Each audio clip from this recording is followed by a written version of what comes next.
1.7 guys hektarya. Tapos 17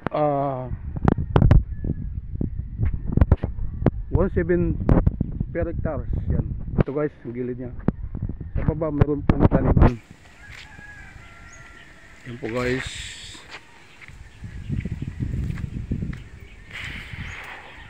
Yun, doon sa baba guys, meron taniman guys, maganda. 1.7 hektarya. Tapos binibenta din ng 1.7 per hectares. Guys, makikita nyo doon may mga tanim, mga gulay.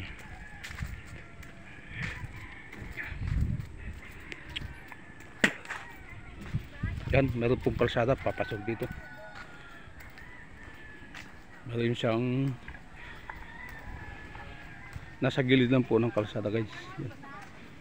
Yan, papakita ko sa iyo yung mga taniman doon sa baba.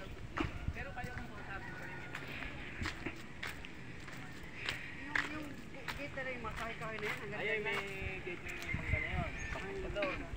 Ayun, may tanim na talong na yun. May tanim na balang na yun. Dalawa. Ang ganda talaga mo yan. Kaya kasama ko sa inyo eh. Ito, nasa lahat ng gusto ko, lahat ng lupa na ayoko sana. Eh guys, dito Guandun 1.7 hektarya. Yan, may mga tanim po yung na gulay.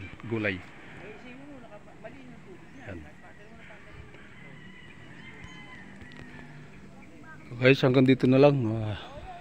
Don't forget to subscribe my YouTube channel, Dongs TV. Click the notification bell, share and like. Salamat.